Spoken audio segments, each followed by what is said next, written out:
Hi everyone, I'm Shabnam Mahmood from BBC News and I'm here with Kangana Ranaut, one of the biggest stars in India today. She shot to fame in 2006 with her debut film Gangster, and in less than a decade she's established herself as one of the leading actresses in Bollywood. Her choice of roles has redefined the stereotypical Indian film heroine. Let's welcome Kangana. Thank you, everyone. Thank you. Thank you, Shabnam. First of all, Kangana, I'd like to take you back to your childhood. Tell me about your story. What were your expectations growing up as a young girl in your family, in your village?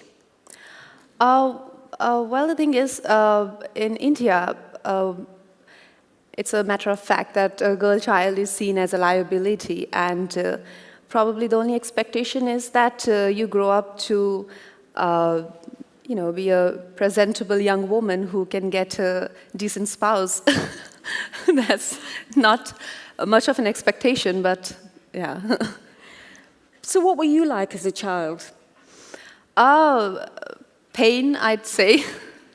I wasn't a child that an Indian parent would like to have. I was quite rebellious. And I didn't see myself as, I guess my family saw. I didn't see myself as a liability. I didn't see myself as someone who is, whose purpose of life is just to find a good enough husband who can take care of her. I saw myself as much more than that. You said rebellious. What kind of things did you do as a child?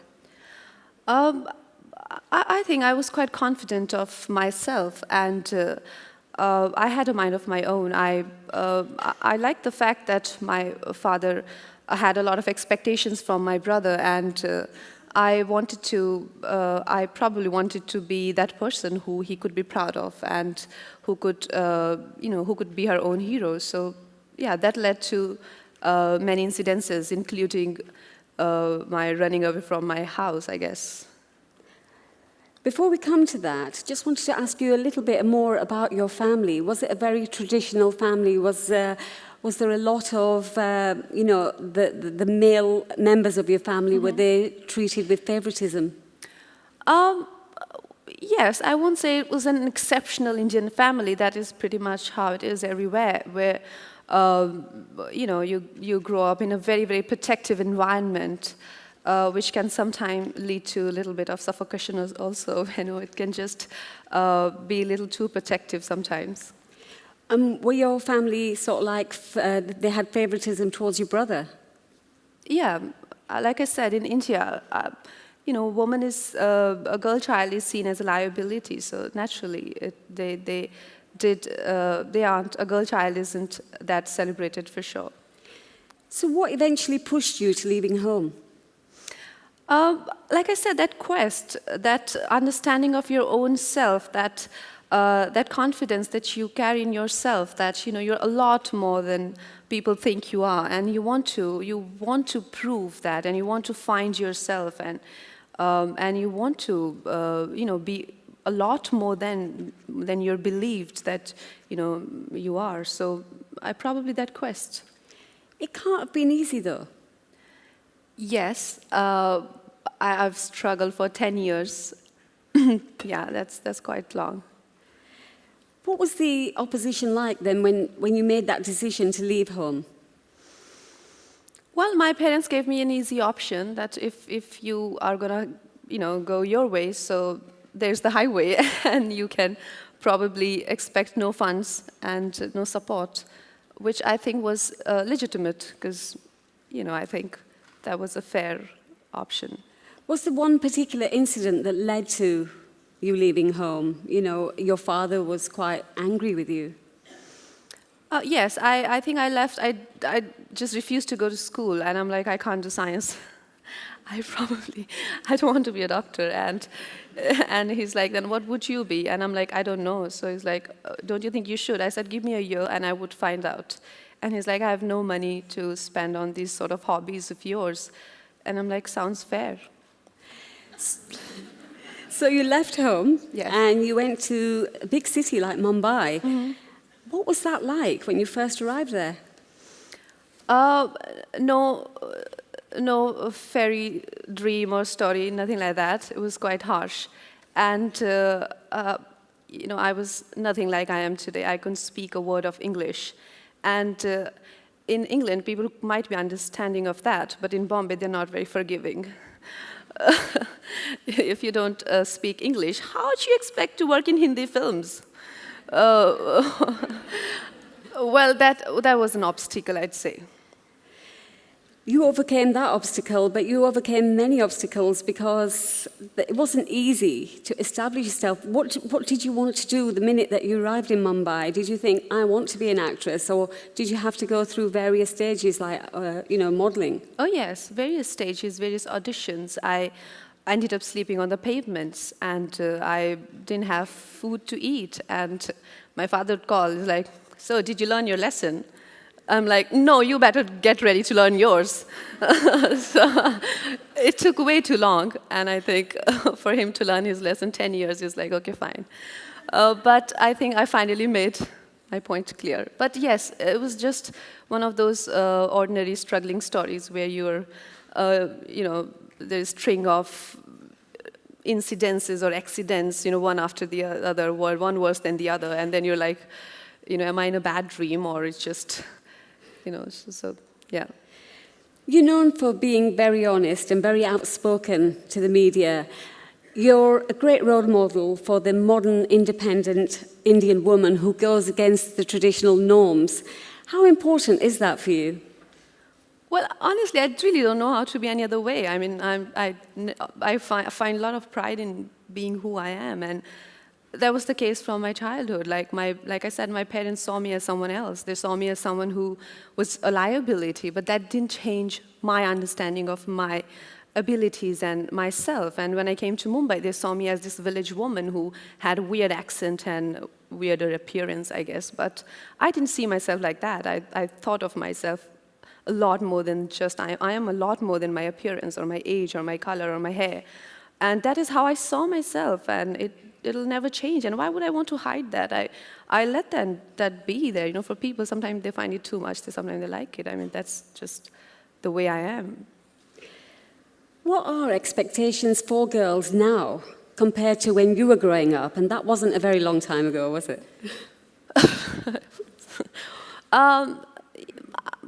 I think times have changed a little bit, not much. This generation isn't as bad as our generation, when I was growing up. But I'd say in India, we have a lot of work to do, and we need a lot more role models which young women can follow and parents can follow, where they have people they would like to, get inspired with their stories and their journeys.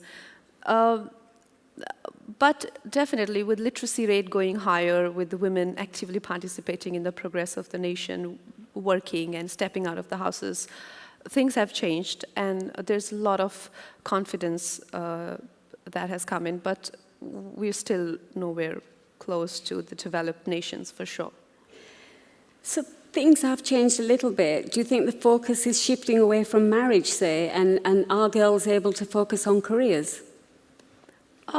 I won't say that. I mean, being in my place, who's a successful actress, and and working in an urban India, whatever you may call it, where I'm taking my job and at my workplace is just taken as a hobby. I come across people who like, what do you need money for? And I'm like, why are you making a movie? So I can see the challenges which rest of the women must be going through, and I know of my friends who are married, and every time they get married, their husband's job is the priority, so sometimes they have to even quit their jobs just because they have to prioritize their husband's work situations and maybe problems. Do you think it's particularly worse in your industry because there is this perception that in the Bollywood film industry, women are taken for their looks rather than talent? Well, yeah, I wouldn't want to admit it, but it is. I'll get bashed there. You know, she went there and she said that.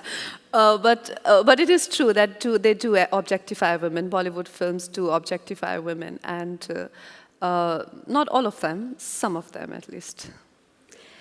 Sexism and misogyny against women is an issue that all patriarchal societies have to deal with. Yes. And this is particularly close to you because it was reported that your sister was the victim of an acid attack. Right.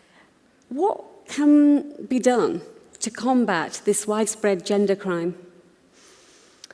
I don't know. I think I can just go on about it. But we first of all, as society, as people, try to single out India. That is the problem everywhere, where feminine as an emotion, feminine as a quality, it could be kindness, compassion, is seen as a weakness, where it is not.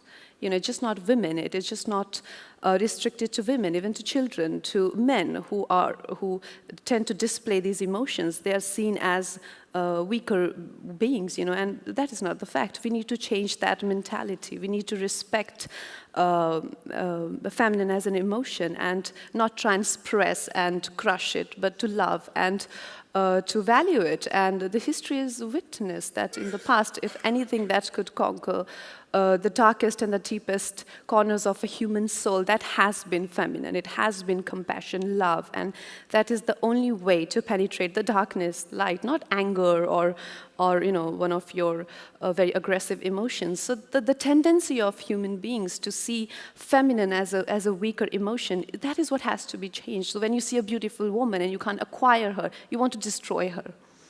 You know, so that needs to be changed. And like I said, it's not just a women problem, it is a problem of the world.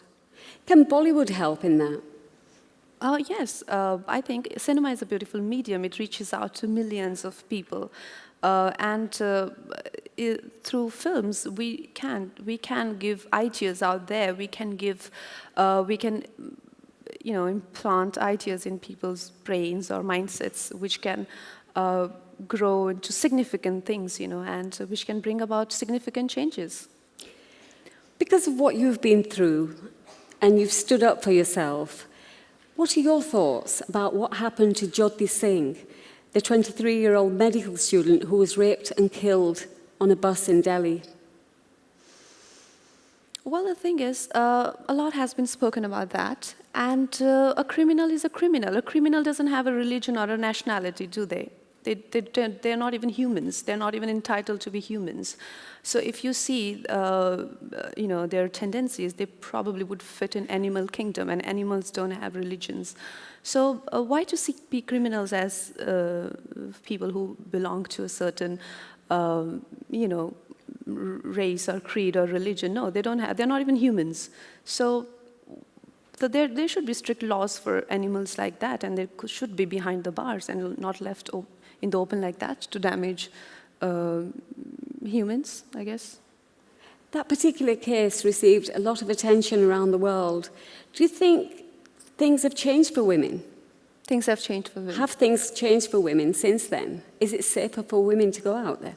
How do you guarantee that, how can you guarantee something like that? I mean, I wouldn't say that anyone can guarantee that sort of, though I would love to live in a perfect world like that, but we can only hope and try, and our sincere endeavors could hopefully lead us there. But it would be absolutely wrong if we tell our children that, okay, now we think it's completely a crime-proof world that we are a part of, and now go out and do what you like. I don't think that's achievable. Probably in my little understanding of the matters, I think that's a little impractical to hope, yeah. But there are a lot of women in India that are reluctant to report crimes like that. Yeah, I think that is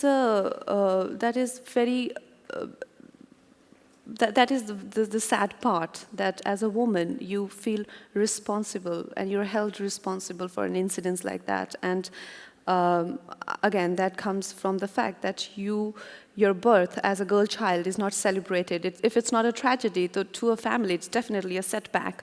So when you start from a point like that, it's very hard to find pride in your own self, confidence in your own being and in your own actions. So probably everything that you do is wrong. So even if you get teased or you get molested, probably was your fault and you were wrong. So I think that mentality has to change just so that these people can report and they can identify the animals we just spoke about, because they roam around everywhere. And it's not just in, not in every class.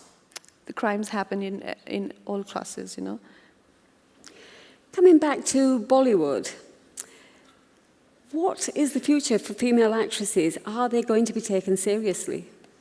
They're going to be taken seriously.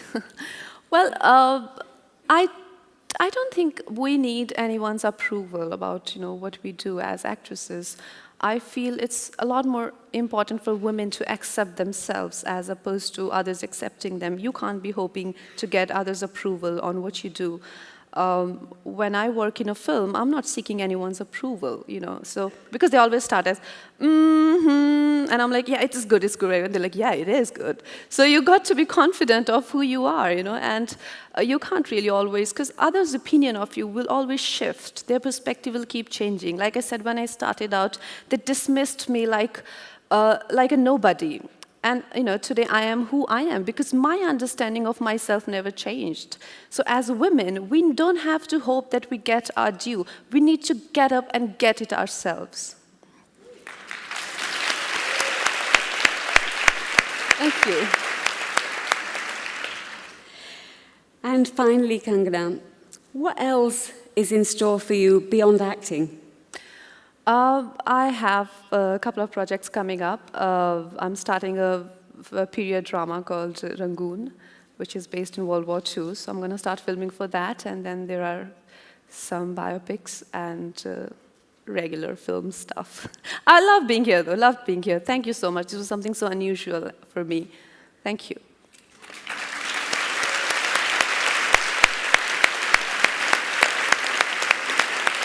Thank you, Kangana. Thank you.